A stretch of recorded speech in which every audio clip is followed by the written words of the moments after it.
Moving on to number 4 now. We're going to fill in the beginning of blank number 4 with the word position, which is a variable just like in math class, given relative to an origin. So it is what you think it is. It's how far you've gone from 0. If you think of like a timeline or a number line, the distance traveled from 0 along a track might look like this, which is something we're going to use in the lab. In this example, the position is 50 centimeters relative to 0. So number 5 says that position and distance are similar but not the same. Question number 5 here says if a car moves a distance of 20 centimeters to the right, excuse me, its new position will be 70 centimeters from the origin because the origin was 50.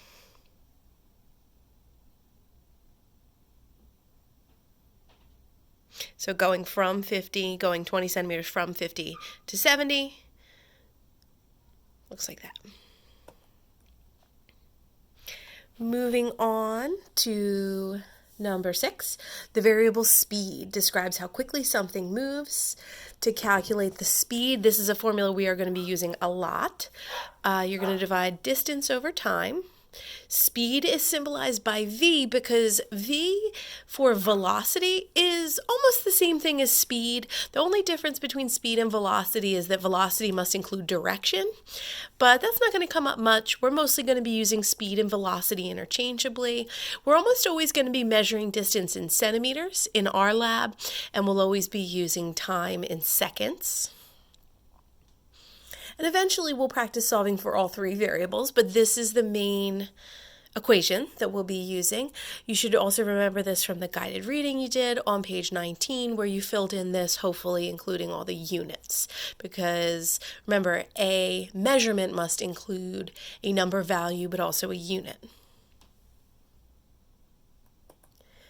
Moving on now to number 7. Oh, I'm sorry. Here are 3 different ways to think about the equation if we're solving for the other 2 variables. So now we're moving on to number 7. Excuse me. Number 7 says the units for speed are distance. You're going to fill in the word distance over time units. So if you remember back when you learned about density, which is mass over volume, it has these kind of fraction units. I know this one doesn't look like a fraction, but that stands for miles per hour, which is what we mostly use in this country.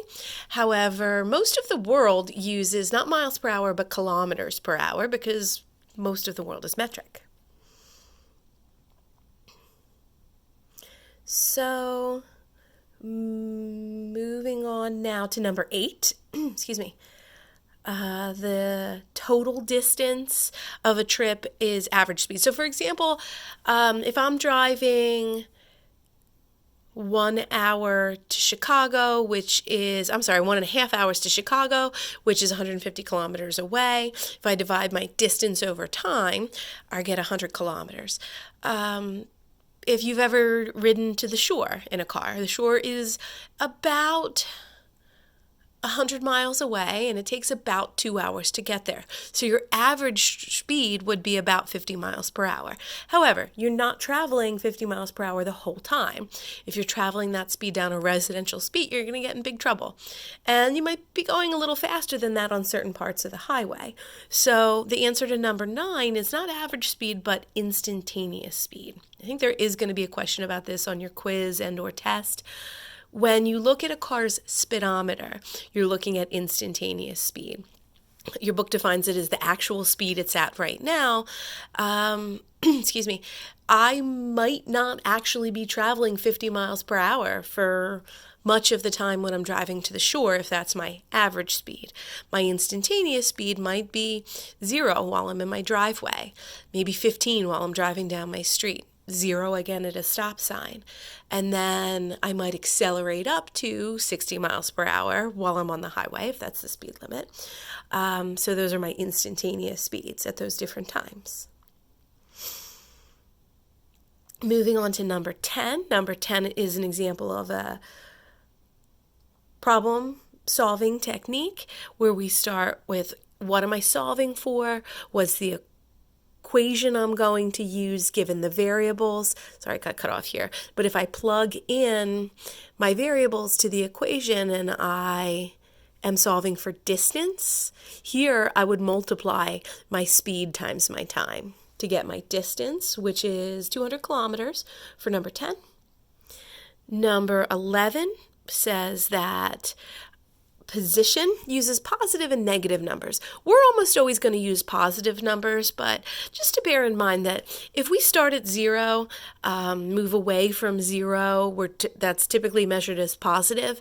But then if I traveled back past 0, I could consider that as a negative position. It's kind of a weird thing to think about, but positive numbers are for positions to the right of the origin, which is of course where we started, and negative numbers are for positions to the left. So just like a number line, see how negative is over here and positive is over here.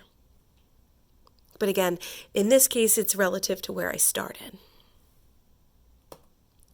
The next one, number 12, this word vector is one that you are definitely going to need to know. We're going to use it in later chapters as well. Vectors are simply arrows that represent amounts. So here we have a 4 centimeter vector, a 3 centimeter vector.